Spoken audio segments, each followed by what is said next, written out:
Bloomberg Audio Studios. Podcasts, radio, news. You're listening to Bloomberg UK Politics. I'm Yuan Potts. And I'm Caroline Hepker. Welcome to the programme.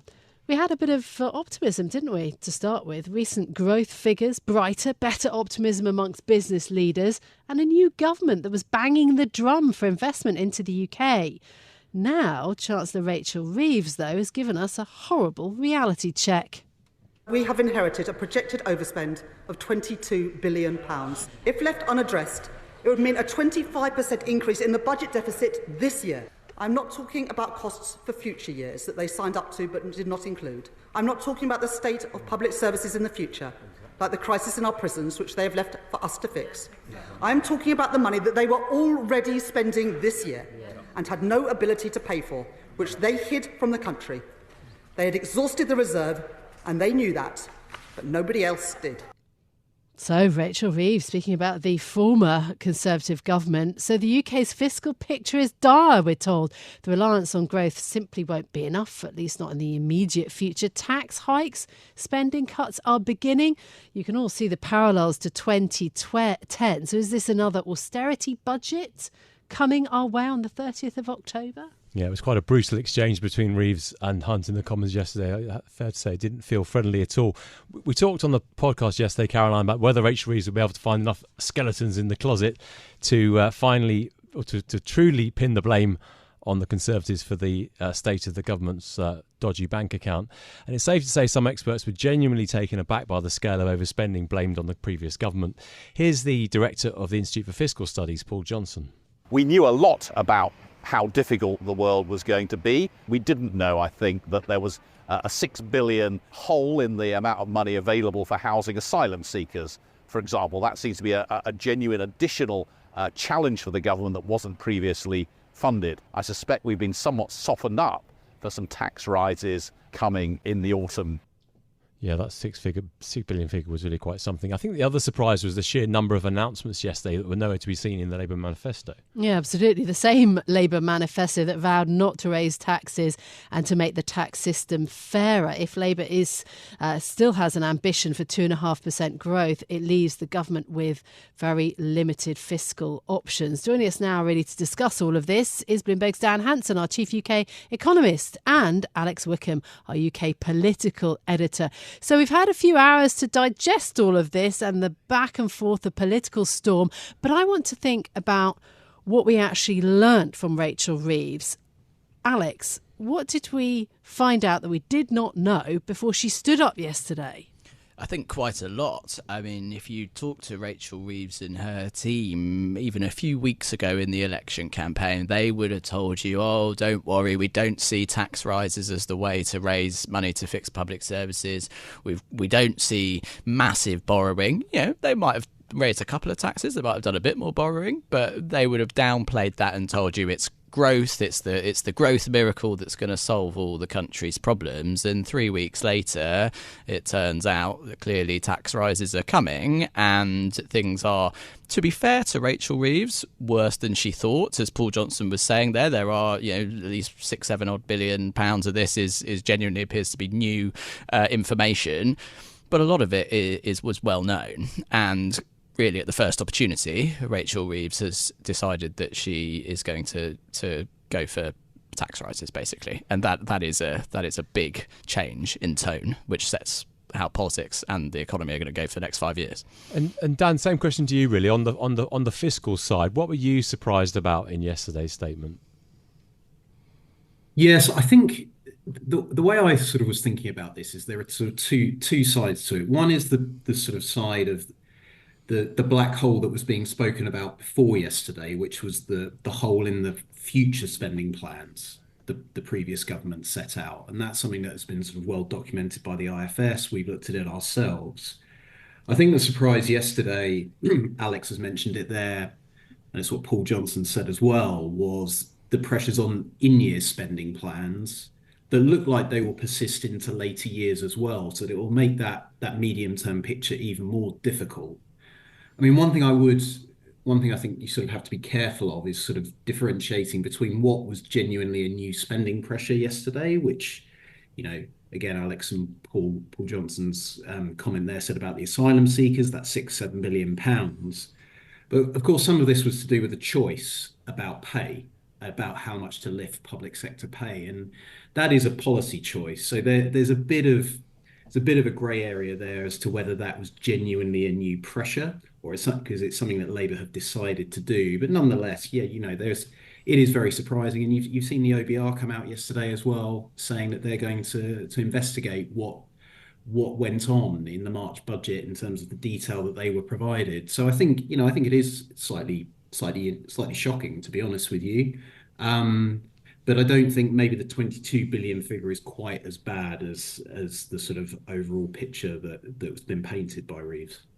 Yeah, Alex, on public sector pay, I read several commentators pointing out that this isn't done and dusted, is it? The nurses' union say that they want pay restoration now that their pay rise looks rather modest compared to what's given to the junior doctors. So I think the government will be aware, won't they, that this is perhaps, it hasn't fixed the problem, has it? It's tricky, and it comes in the context of essentially making pensioners pay for a pay rise for public sector workers. That is a political choice by the Labour Party, by Rachel Reeves. It's not one that they mentioned they were going to do in the election campaign. They said, actually, in the election campaign, they were the party of pensioners, and they actually even wrote a letter to the Tories and said, please could you assure us you're not going to get rid of winter fuel payments. So those are questions for the Labour Party to answer, and pensioners particularly, I think, will be feeling quite aggrieved today. Nonetheless, Rachel Reeves would say, look, we need to end these strikes. The problem, as you allude to, is, again, at the first opportunity, Rachel Reeves has given a pretty generous pay award to public sector workers, £9 billion plus once you add the junior doctors in. And if you're a trade union, you're going to be rubbing your hands and saying, right, well, turns out strikes work, doesn't it? Yeah, a fight that they've been having for at least 3-4 years now. Dan, what do you expect then from the 30th of October? That is the date now set for the budget. Do you expect the Chancellor to increase taxes, as Alex is pointing to? And if so, which ones do you think are being earmarked?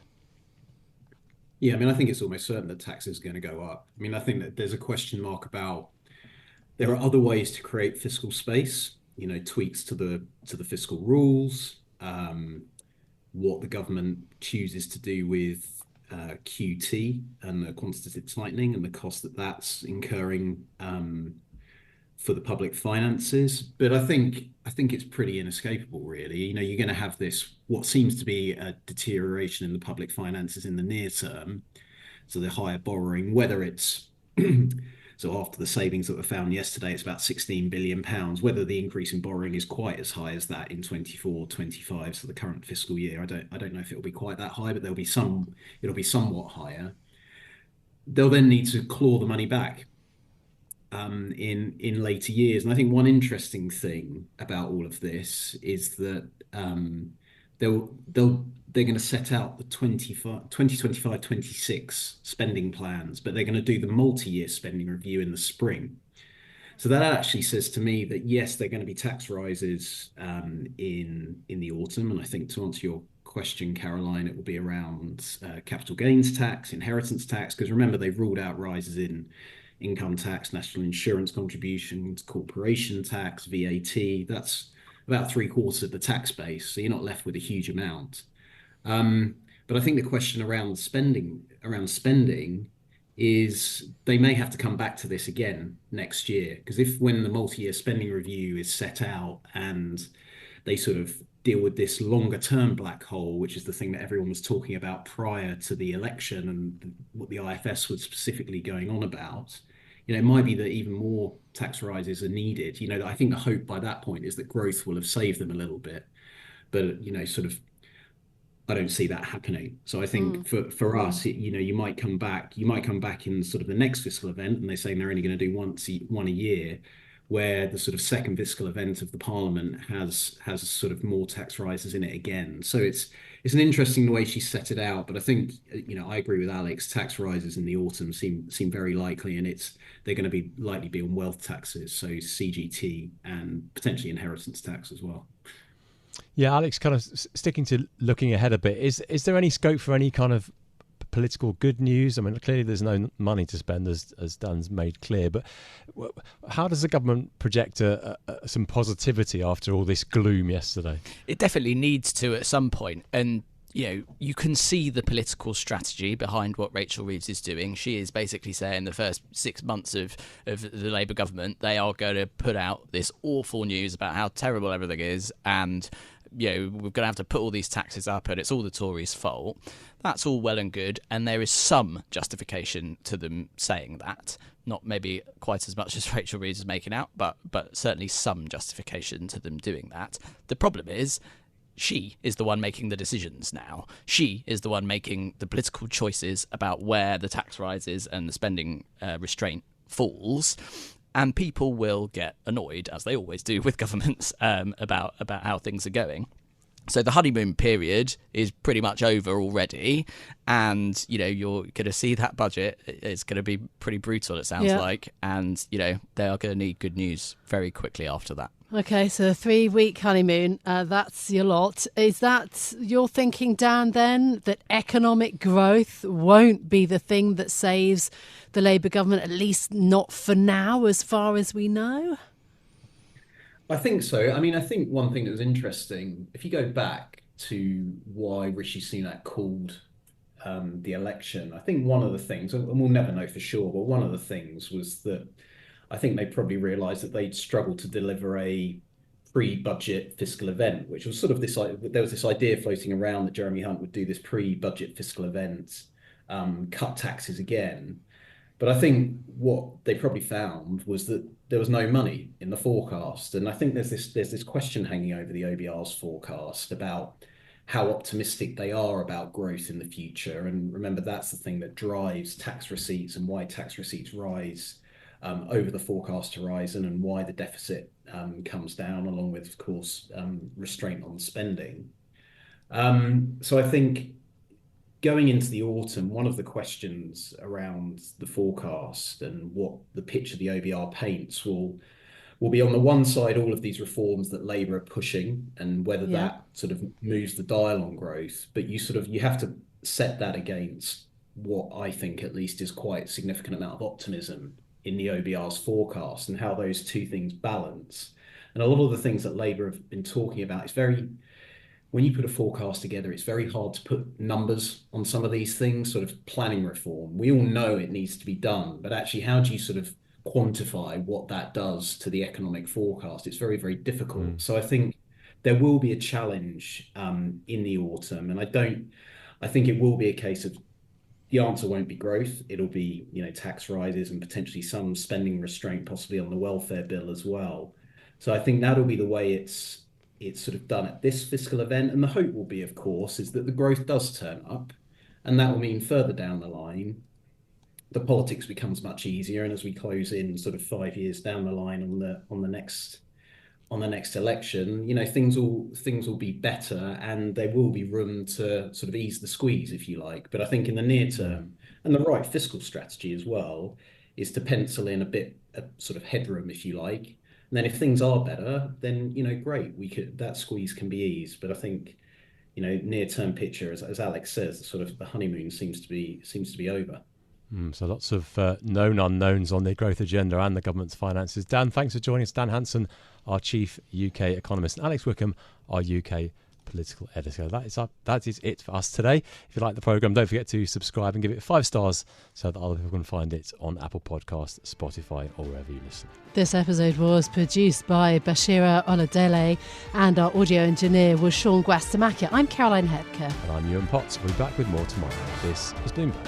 Bloomberg UK Politics. Listen weekdays at noon on DAB Digital Radio in London.